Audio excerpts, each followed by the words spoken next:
June 7th, 1992. That's the date I keep coming back to tonight. Springfield, Missouri. 3 women in a house, a mother, her daughter, the daughter's friend. All 3 of them, gone. Vanished from a locked house in a quiet neighborhood. No signs of struggle, no witnesses, no bodies ever found. In all my years of working homicide, I've seen a lot of missing person cases, but this one's different.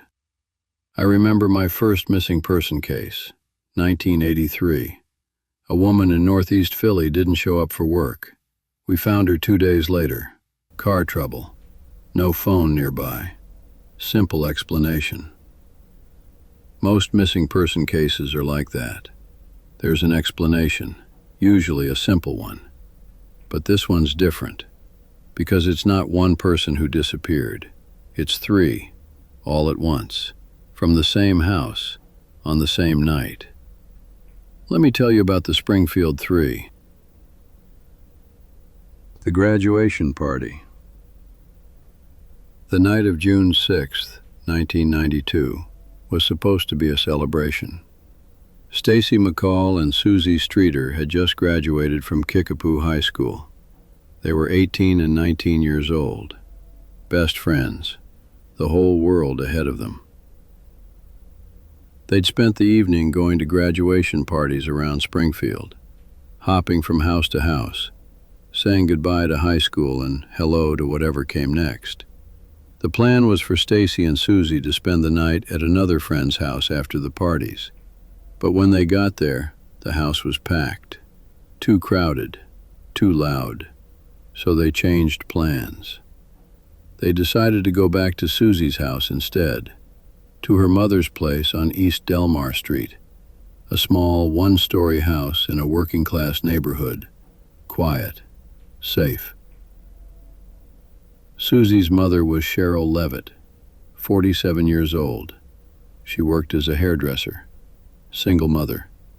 By all accounts, a kind woman, close with her daughter. Sherrill had been home alone that night. She'd planned to go to a graveside service the next morning for her father, who'd passed away recently. So she'd stayed in, probably went to bed early. Stacy and Suzie arrived at the house sometime between 2 and 2:30 in the morning on June 7th. They were never seen again, and neither was Sherrill. The discovery. The next morning, Sunday, June 7th, Stacy's mother expected her daughter home for a planned trip to a water park. When Stacy didn't show up, she called the Streeter house. No answer. So Stacy's mother called her daughter's friends. One of them, a young woman named Janelle Kirby, decided to drive over to the house to check on them. When Janelle arrived at the house around noon, she noticed Stacy's car in the driveway. The family dog was in the backyard. The front door was unlocked. She went inside. I've been to a lot of crime scenes, and I can tell you, the ones that look normal, those are sometimes the worst, because nothing looked wrong. The house was tidy. Beds appeared to have been slept in. The women's purses were there. Wallets, car keys, Stacy's car, Sherrill's car. All the cigarettes, both Stacy and Sherrill smoked, were there. Their medication, everything. But no people. Janelle and another friend searched the house, called out for them. Nothing. Then Janelle noticed the answering machine. It was blinking. There were messages. She played them back. This is where the first mistake happened. And in investigations like this, mistakes matter a lot. The deleted messages. The answering machine had several messages on it. Some were normal, friends calling about the graduation. But Janelle later told police there were also obscene messages, vulgar, disturbing. And here's what happened. Janelle deleted them.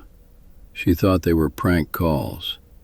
thought they were upsetting, so she erased them before police ever heard them. In my time of working cases, I've seen well-meaning people destroy evidence more times than I can count. They don't mean to. They're trying to help. I worked a case in '97, break-in. The homeowner cleaned up the mess before we got there, vacuumed, wiped down surfaces, wanted the house to look normal for his kids when they got home from school. Destroyed every fingerprint, every footprint, every trace of whoever had been in that house. He was just trying to protect his kids. Those messages might have been nothing, might have been everything. We'll never know. The police investigation begins. Springfield police were called to the house that afternoon. When detectives arrived, they found what Janelle had described. A house that looked normal, lived in, not ransacked. No signs of a struggle.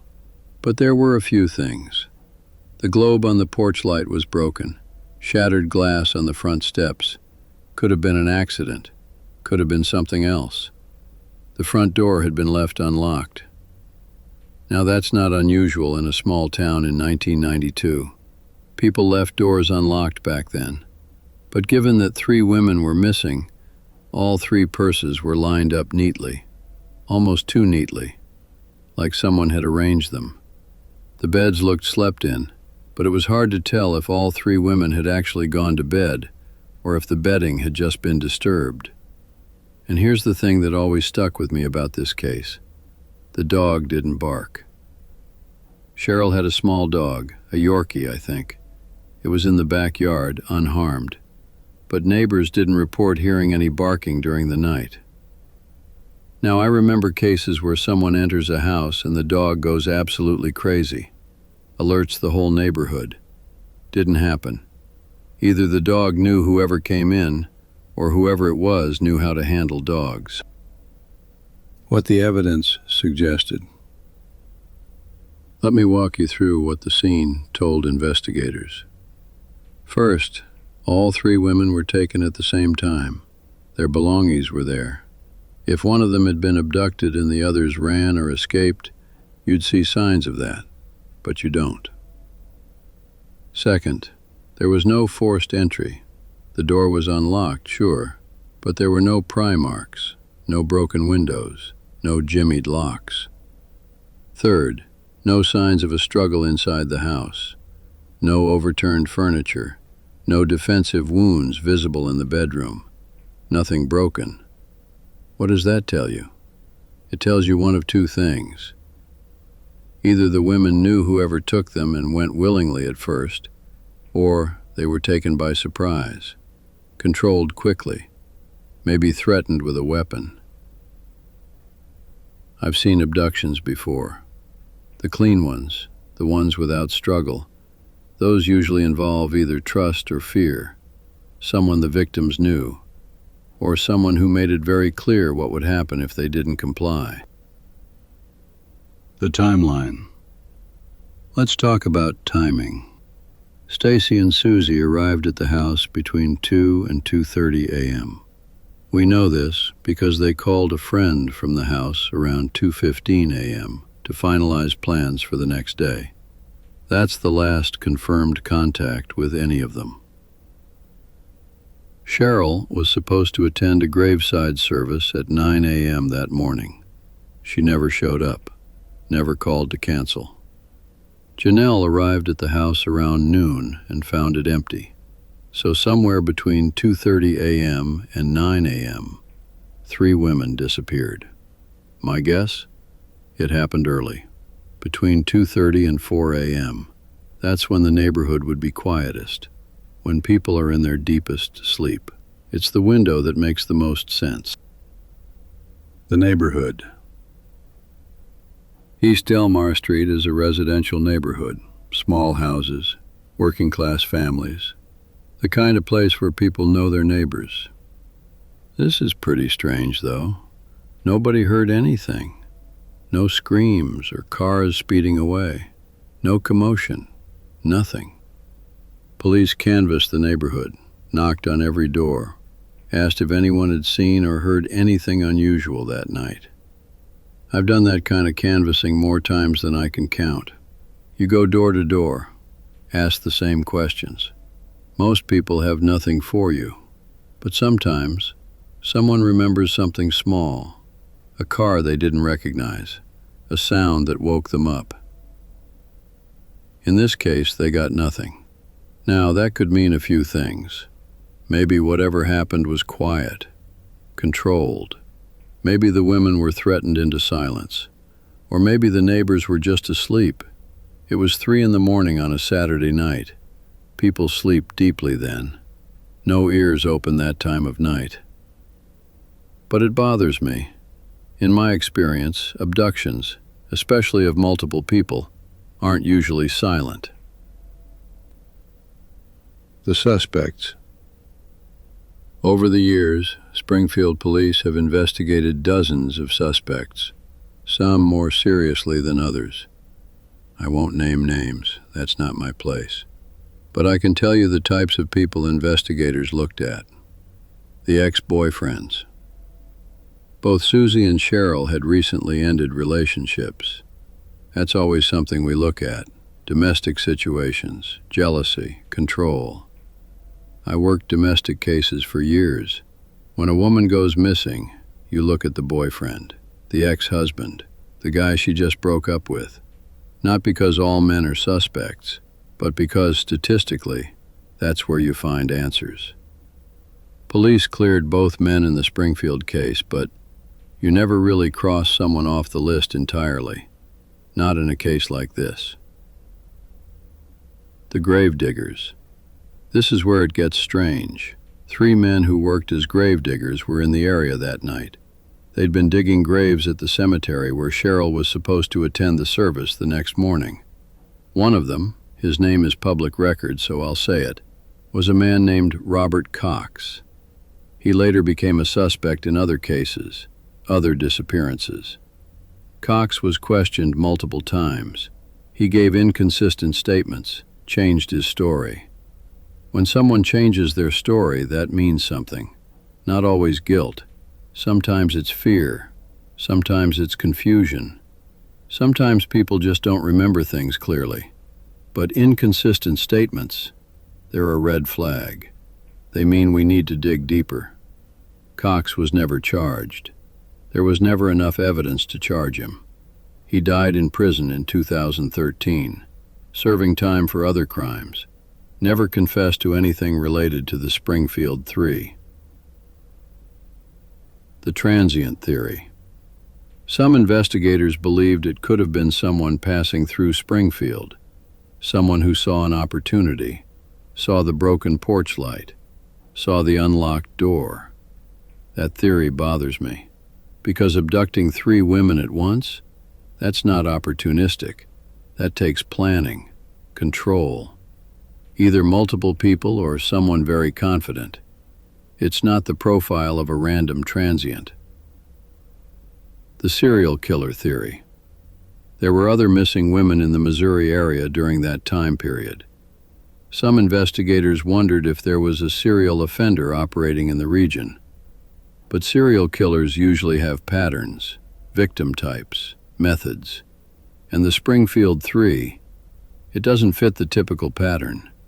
3 women, different ages, taken from a home, together. That's unusual. The parking garage theory. In 2007, something happened that brought the case back into the spotlight. A man named John Reardon, a journalist, came forward with a tip. He claimed that he'd had a vision, a psychic vision, that the bodies of the 3 women were buried beneath the Cox South Hospital parking garage in Springfield. Now, I'm a detective. I deal in evidence, facts. I'm skeptical of psychic tips. But Reardon was persistent, and he wasn't alone. Ground-penetrating radar was brought in. The results were inconclusive. There was an anomaly beneath the concrete, something that could be consistent with a large void, or with human remains. To this day, the hospital has refused to dig up the parking garage. They say it would be too expensive, too disruptive, that the evidence isn't strong enough. Understandable, but if I were the mother of one of those women, I'd want them to dig. Theories. What I think. After 3 decades of doing this work, I've developed a sense for how things probably happened.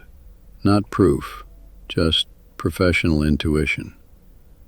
Here's what I think. I think someone targeted that house. Maybe they knew Sherrill.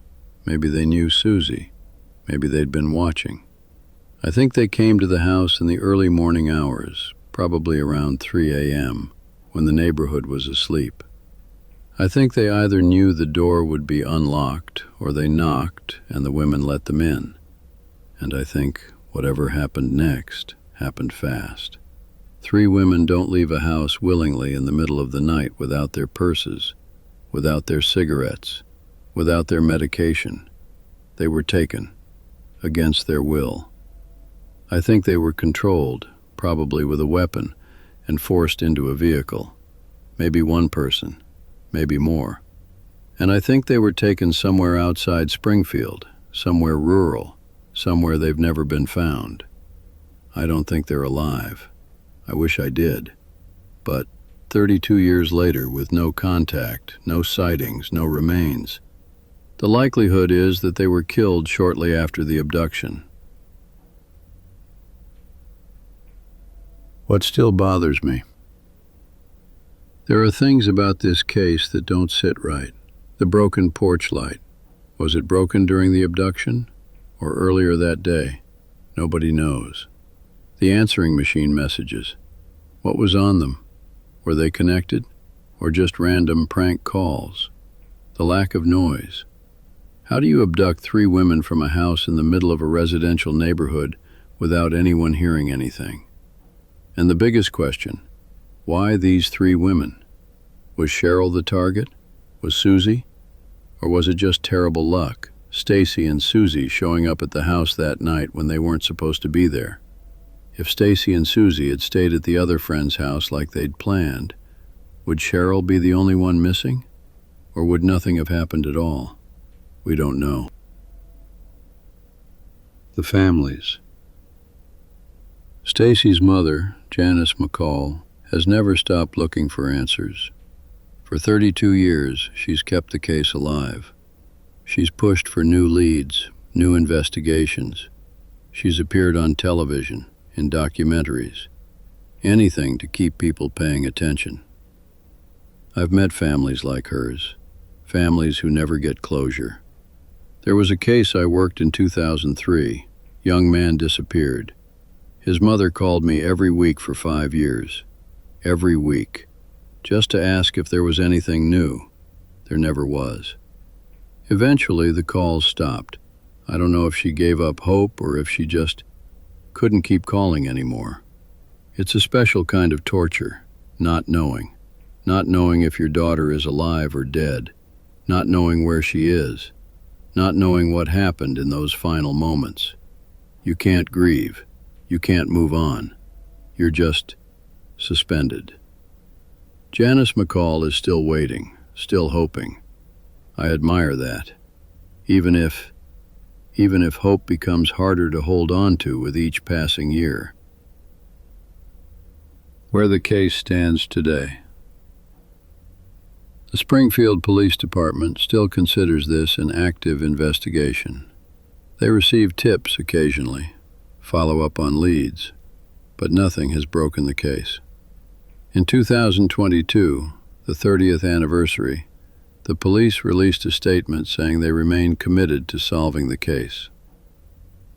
But the truth is, after this much time, the chances of solving it get slimmer.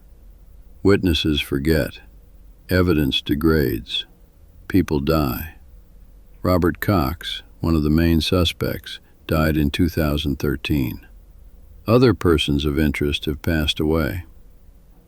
The window is closing. What I hold on to. I think about this case sometimes when I can't sleep. 3 women, 1 house, 1 night. Somewhere, someone knows what happened. Maybe it's the person who took them.